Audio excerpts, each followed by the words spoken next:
Hey everyone, this is Nashwalk Steve. You hear that noise? It goes on pretty much all day here. The problem I'm having is with our drinking water system right there, our reverse osmosis drinking water system. It appears to be backwashing all the time, and from what I've read, that is commonly caused by a malfunctioning auto shutoff valve.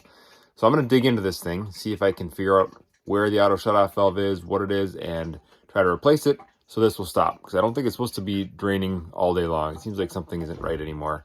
So we're going to go ahead and dig into that and see what we find. Okay, here's the drinking water system. And from what I understand, down buried in here, this little device here is the auto shutoff valve. It looks like it has two ports on either side of it.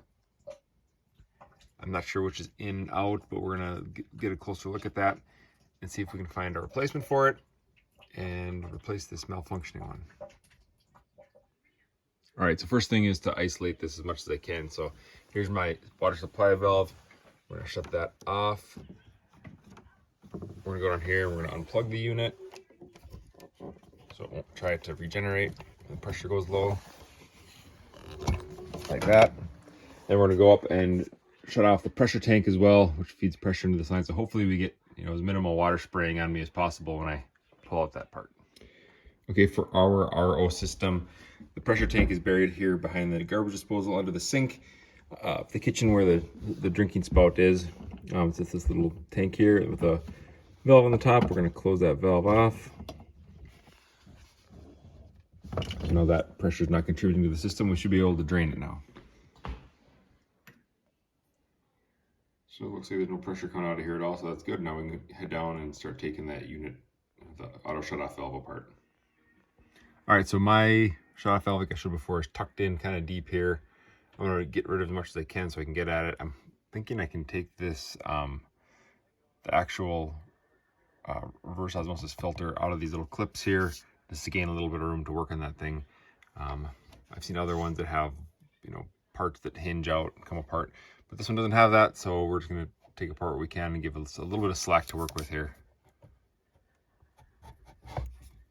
That comes right out.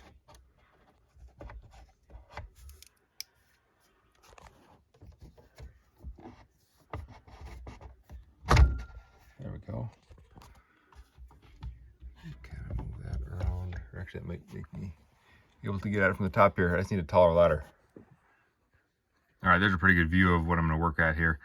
So these little tabs here, I'm going to push them under the screwdriver and pull the tubes out for each one and put it back in the exact same way it was aligned there. So we're going to go ahead and try that now. I'll need both hands, so I'm not going to be able to film this for you. Sorry about that. All right, that did not hard at all to get out. I actually didn't use the screwdriver, I used my fingers, and that was easy. So you can see my tubes there, 1, 2, and then on this side, 3, 4. Need to get plugged back in. I'll show you what I took out here. All right, here's a little part we got from Amazon. Automatic shutoff valve, ASO is what these are called. Looks just like the one I have on there. A little bit of directions on how to do it here from the part that came in the mail. Okay, here's what I took out. The old unit versus the new one, oriented the same way. I'm not sure what significance that blue one is, but they both have out and in on them. That's how it was sitting in there, like this. So we're going to go ahead and put it back the same way. It's not exactly the same. These are a little smaller here, but where the tube goes in is the same size, so it shouldn't be a problem. Should go right in. So we're going to go ahead and push that back in. Just push the tubes right in, and a gentle tug out just to get it to seat, and that should be all there is to it. All right, there's the new unit in place. That was really easy.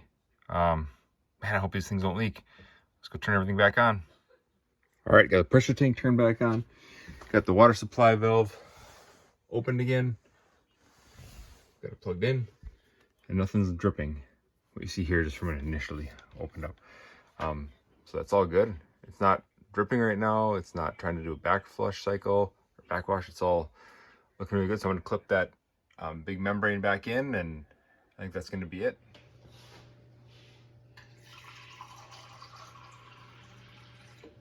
All right, that was a really easy fix. So if you have a reverse osmosis drinking water system and you've got some trickling water always coming out from it, this fix took like 15 minutes at the most. That was including video. So very easy to do. I hope this video helped you. Thanks for watching. Peace out, folks.